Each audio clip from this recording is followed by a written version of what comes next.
So one of the questions here sent to me by a young lady, a Muslim sister, is that why does anybody desire eternal hellfire for something that they did during their finite lifetime? So the idea is that a punishment should fit the crime, and usually people live for a limited time here, and now if they have to spend eternity in hellfire to suffer for the crime that they did here, this looks to be disproportionate. This is where the objection is coming from. So how can we deal with that objection? We can say that for one thing, sometimes it only takes a moment to enact a crime, but somebody may suffer lifelong for that, even in this life. And we do not see that to be like disproportionate. We see that to be normal, because we want to save the world from the harm of this person. The person is jailed for life. If we see that the person has reformed, then the person may be removed from or given release from prison. But often a person suffers lifelong for a crime that has been committed momentarily, such as a severe crime like premeditated murder, for example. More than this, the idea that hell is eternal, that this will be forever, this has been discussed by some Muslim scholars, and some of very important authority, though there have been a minority of Muslim scholars. Most scholars took the idea that hell is eternal to be for granted. That's our standard belief. But there has been, for example, Ibn al-Qayyim al-Jawziyah, who was a famous scholar in our history, who said that it is not eternal. Ibn al-Qayyim al-Jawziyah is more known as a student of his more famous teacher, Ibn Taymiyyah. So this famous student of Ibn Taymiyyah, Ibn al-Qayyim al-Jawziyah, he wrote many books, including a book entitled Hadi al-Arwah ila Bilad al-Afrah, urging the souls towards the land of happiness. So he wrote a book. In that book he gives a lot of descriptions about paradise to urge the believers. This is where you need to go. This is paradise. This is what God has created for you. In that book, he discusses the question as to whether or not heaven and hell are eternal.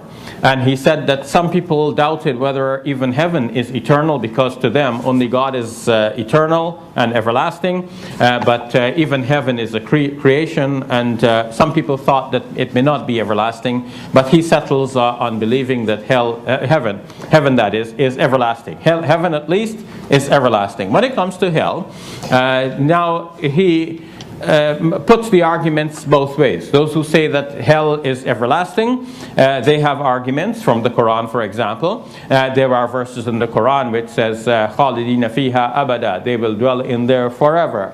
وَمَا هُمْ بِخَارِجِينَ مِنْهَا, they will not go out of hell. لَا يُخَفَّفُ عَنْهُمُ الْعَذَابِ, the punishment will not be reduced for them, and so on. So one can find many verses from the Quran which would give the indication that hell is eternal. However, he argues that all of this have to be taken in context of what we know about God, about the whole scheme of creation, and so on. So what we know about God to begin with is that God is Rahim. He is merciful, He is Rahman, and He is Rahim. This is His description at the head of every chapter of the Quran. So it's repeated again and again, except for the 9th chapter. So he says, he gives many arguments. Actually, he lists them as 25 different arguments, but some of them seems to be repetitive. Like, you can see like almost the same argument, but put in a different way. So we can reduce the number. It's not 25, but less. But still, there are some very good arguments. So one main argument is about the mercy of God. He says that the mercy of God is God's nature to be merciful. But to punish, that comes from some external reason. So somebody does something to deserve punishment, that's why God is punishing them. But if God is merciful to somebody, it's not because of the somebody, it's because of God Himself. So when God is merciful to somebody, that's because of how He is. He is merciful. But when He is punishing somebody, that's the fault is in the somebody. He's punishing them not because of who He is, but because of who they are. So this makes a lot of difference, because it means that For God to be merciful, there is no reason needed except that He is God. But for Him to punish, some reason is needed. And he says that heaven is a reflection of the mercy of God. So there's no reason for that to exist. It just exists because God is merciful. As for hell, this only exists because some people deserve the punishment. And of course, it will continue to exist as long as the people deserve the punishment, but when they no longer deserve any further punishment, the hell itself will cease to exist. So if that is his argument, then how does he account for the verses of the Quran which seem to indicate that hell is forever? We quoted some right at my start of answering this question. So he says, if you look carefully, sometimes the verses do not indicate so much that the hell will be forever as it indicates in terms of heaven. So he sees that there are some differences. When it comes to hell, for example, in Surah Naba, the 78th chapter of the Quran, it says that people will remain in hell ahqaba. Ahqaba. So ahqaba is the plural of hukub, which means a period. It's a long period. And ahqab is the plural of that. So they will remain in there, let's say ages is a good translation. So they will remain in there for ages. But that does not mean eternity. This is his point. If the Quran wanted to say eternity at this point, that they will be forever and ever, then the Quran would say so. But by saying ahqaba, it means that this is not an infinite duration.